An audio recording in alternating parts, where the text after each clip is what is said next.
Okay, Jet fans, Darrell Revis. Big Baby is off the board. The New York Jets select Makai Becton, Louisville. You find up to be a New York Jet? Pressure just makes you go a little more. I kind of like pressure a little bit. The New York Jets select. Welcome to another edition of NFL Draft Preview presented by Verizon with the Athletics' Dane Brugler. Dane, we're talking about the quarterbacks today, and up top, Trevor Lawrence, seemingly the number one overall pick. But is he really the generational talent that many believe he is?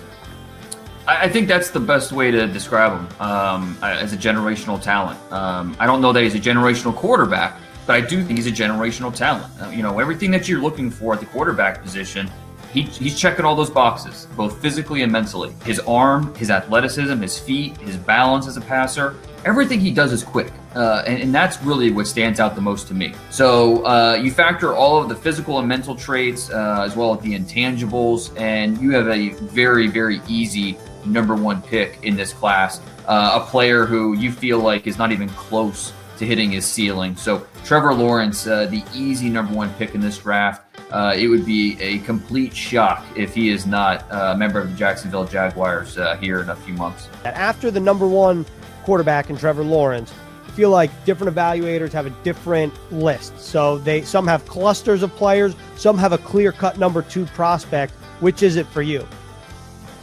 For me, there's a clear-cut number two, and it's been that way since the fall. Zach Wilson out of BYU, and Zach Wilson is really, really interesting because he did not face a murderer's row competition in terms of the schedule. But when you break down his skill set, he doesn't have a huge arm, but he's got a whip of an arm, so he can fire off these strikes while on the move. He can play within the pocket, but his off-platform stuff is outstanding.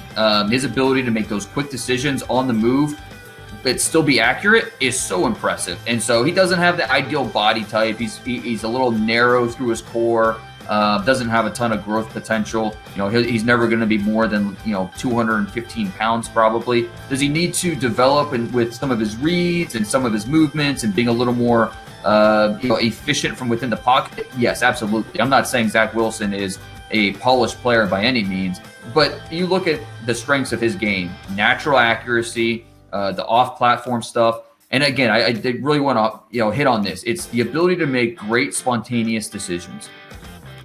Lawrence 1, Wilson 2. That leaves Justin Fields, Trey Lance, and Mac Jones. Do you have them in the order I just said? And how much leapfrogging can there be between now and April's draft?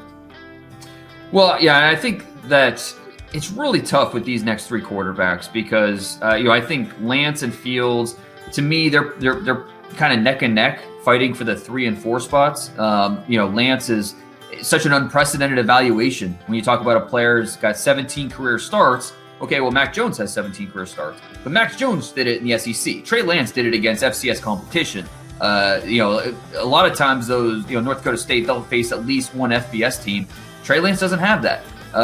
Carson Wentz, we got a chance to see at the Senior Bowl. Trey Lance doesn't have that. It's a player that's supremely gifted with his athleticism for that size, his ability to make throws. It seems like he processes things very well. I think he has some natural passing instincts. The talent is outstanding. And so it's going to take a little bit of time, I think, so he can adjust to the play speed and some of the complexities of the NFL. But I see a player who's poised, who makes smart decisions, and he's still young. I mean, he doesn't turn 21 until May. Justin Fields, similar conversation in terms of teams are all over the map. Some teams really like him. Some teams see him as, they don't see him as a first-round pick. They see him as a guy that you consider in rounds 2 through 4. So it's a really difficult conversation when there's such variance on these players. But with Justin Fields, I think he's an easy player to like when you look at the talent, the competitive toughness, a player that when things are on time, his tempo, his rhythm, his accuracy is on point. And then where does Mac Jones fit into the equation of this quarterback class as well? Yeah, there's a lot to like about Mac Jones. I think the easiest way to sell somebody on Mac Jones is, okay, let's list the most important traits at the quarterback position. At the top, the first two, mental processing and accuracy. Those are the two most important traits. Mac Jones has both of those. And so you just have to decide, is he good enough in the other areas where, it's not, those other areas aren't going to hold him back? Because he has the first two. He's very accurate. He can anticipate. He can make quick decisions. He's poised in the pocket. He understands what the defense is doing.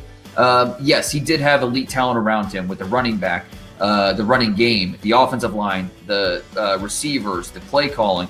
He still has to make the reads. He still has to make the throws, and he did it at a very high level. There you have it, the quarterback breakdown here on NFL Draft Preview with the Athletics' Dane Brugler. Dane, thanks a lot. Talk to you next week. Thanks, Ethan.